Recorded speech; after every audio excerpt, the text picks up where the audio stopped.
What's up guys? Today I have a very cool muzzle device to show you, especially if you ever play nighttime Nerf games or even indoor low light Nerf games. This is a bearing scar tracer unit made and sent to me by T238. They also sent me a box of 200 of their glow in the dark darts, so for this video I'll split it into two parts. For the first part of the video, I'll go over the tracer unit itself and talk through all the fancy features that it has. And then for the second part, I'll talk about the darts themselves. Let's get started. If you've never used a tracer unit before, what this thing does is when you fire a dart through it, it trips a light gate sensor, which tells it to flash a high intensity ultraviolet light onto the dart as it passes through. This causes glow-in-the-dark darts to fluoresce, and you can see them quite visibly as they fly through the air to your target. This one from T238 also has an integrated bearing scar, and what that does is it increases the accuracy of Nerf darts by adding spin to them. I can already see this being an obvious choice if you ever play any nighttime Nerf games at all, even if they're very rare in occurrence, because this is still a fully functional bearing scar barrel during the day. To attach this to your blaster, you'll need a 13mm outer diameter barrel, which are pretty much the universal standard in the Nerf hobby. Unscrew the threaded end cap at the base and put it onto your barrel, then slot your barrel inside the threaded fins and finally tighten the end cap back up to fasten it nice and securely to your barrel. And when I say it's secured to your barrel, it's extremely secured. Pulling on it as hard as I can, it won't even budge, so it's definitely not coming off during a match. Also, the entire outer shell of the tracer unit is made of aluminium, so I also can't see it breaking even if it did somehow come off. At the front of the device, you can remove this threaded cap to access a micro USB charging port.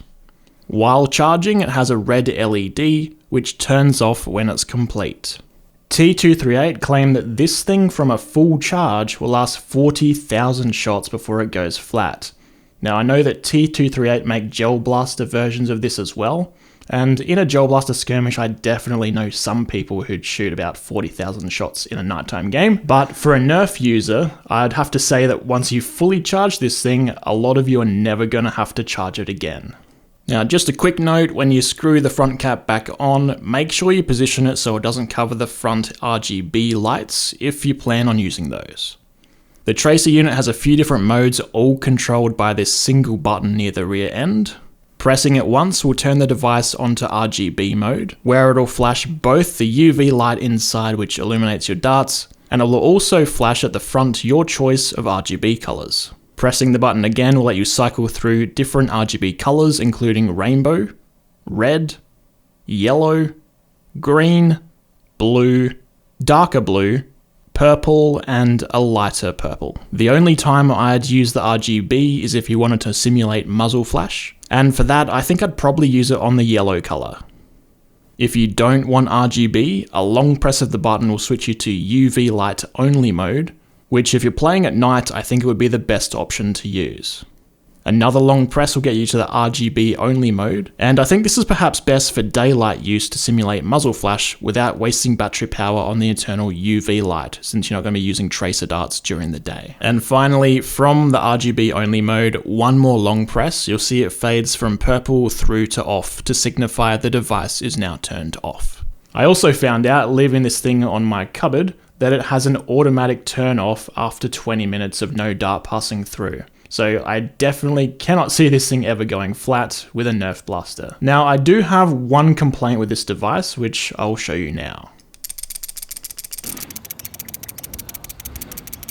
That was the mode button rattling around. It's for some reason quite loose on the device. Now it shouldn't make much of a sound unless you're purposely shaking it like I am here, but that button could have been designed a little better. That pretty much covers the tracer unit itself. So now let's talk about T238's glow-in-the-dark darts. The tip of the dart is made of a soft, transparent, rubbery material. It feels just as soft and it's shaped the same as Adventure Force Pro darts. With these, it's the tip of the dart itself that glows rather than the foam, I think a glowing tip is the better way to go, honestly. They definitely seem brighter and easier to see traveling through the air at night than darts that just use glow foam. I measured the length of the darts at 36mm, so around the same as Dart Zone bamboos. That means these should work in a lot of those picky Chinese blasters that have come out lately, not liking 38mm darts. These weigh in at 0.75 grams, so they're pretty lightweight. I'm guessing the glow-in-the-dark material the tips are made of is the limiting factor there. So these are actually the same weight as Dart Zone bamboo, but that means they're 3/4 the weight of pretty much any other Nerf dart. The tip to foam glue strength is okay. I'd rate it a little behind Dart Zone and Worker though, who I'd consider tied equal first in the hobby. Over a chronograph without the tracer unit bearing scar attached, here's a base velocity reading for these darts fired out of a Sabre M20 blaster with a 14kg spring installed. 297, 300, 289, 282, 295, 285, 309, 293, 298, 283. These darts shot a high of 309, a low of 282, and an average of 293. Now that we have the baseline reading, let's put on the tracer unit and see if the velocity changes at all. 299, 298, 293, 290, 296, 299. Not sure why it read that so low. 296,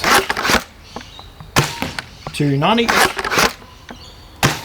305, and that's it. With the tracer unit bearing scar attached, we got a high of 305, a low of 290, and an average of 296. With the bearing scar attached, the average velocity actually increased slightly from 293 to 296. So it looks like the tight inner bore of this particular bearing scar adds effective barrel length to your blaster. And if your barrel is suboptimally short, you'll see some gains. For my final test, let's see how the T238 tracer unit shoots for accuracy. Okay, simple test, 30 meters.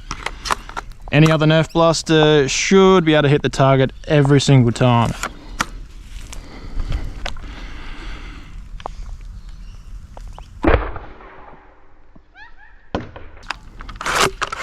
Hit.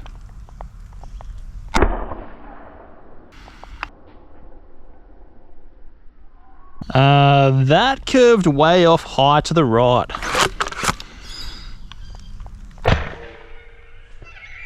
Same thing but to the left.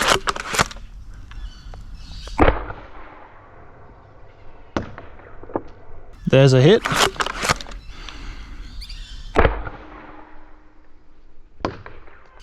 There's a hit.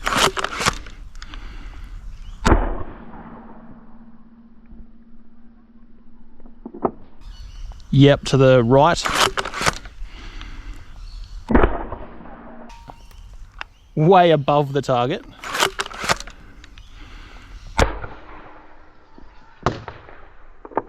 Hit.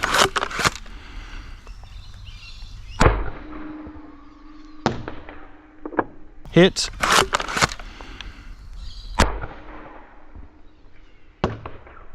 Hit.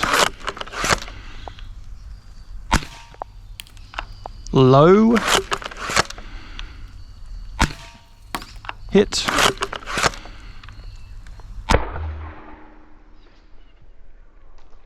And that went to the left.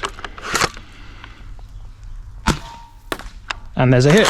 Okay, that's all the darts we have loaded up in that mag. Let's try some worker darts to see, perhaps it's the darts and not the tracer unit.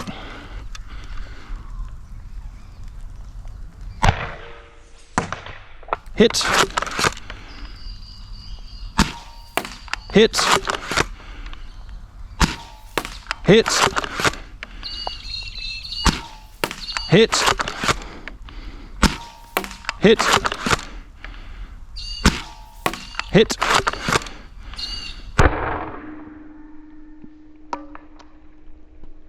Low, but that was centered. Hit. Hit. Hit. That's all, I think 10 shots that I loaded up in there. At 30 meters with T238's darts, the spread was absolutely terrible. We're looking at around a 3-meter circle around the target where the darts would swerve randomly left, right, up or down. Worker darts, aside from one shot that dropped short and hit the cinder block below, the rest of the shots are all grouped within about a 40cm vertical spread, and all of the darts, including the one that dropped low, all landed within a 20cm horizontal spread. That's quite impressive considering the darts exit the bearings and then need to pass through the tracer module, which I was thinking could have been the cause rather than the darts themselves. But that doesn't seem to be the case. So now let's head back inside for some final thoughts. So after testing the T238 tracer unit, what do I think of it? Well, overall, it worked really well as a tracer unit and as a bearing scar. If you play any nighttime Nerf games and want to see where your darts are going, or even if you play daytime games and want to add a cool muzzle flash effect to your blaster, this is definitely the muzzle device to get. Being made of metal, it's very durable, and the glow effect on the darts would make it very hard for enemy players at night to not cool their hits. If the tracer unit effect or the metal durability of this thing are not something you actually need, I would not go spending the $84 for this thing. There's much cheaper bearing scar barrels out there if all you want is an accuracy boost. The way it attaches to your barrel is really cool. I've seen a few bearing scars use this garden hose fitting style of attaching now, and I think it's definitely the way to go moving forward. And while I did find the accuracy of T238's darts to be probably the worst half length I've ever used, curving off left and right like Nerf Rival do, there are some other brands like Worker who also have glow-in-the-dark darts that could be worth trying. Oh, by the way, every single shot in this video clip where the dart impacted a solid object like the wall, the dart tips came straight off of the foam. They're definitely not as durable as Worker darts or Dart Zone darts. But that's it for this one, guys. I hope you've enjoyed my testing of the T238 Tracer Unit Scar Barrel. Click on my profile icon to subscribe to the channel, and here's 2 other videos you might enjoy. As always, thank you for watching, and I'll see you on the next one.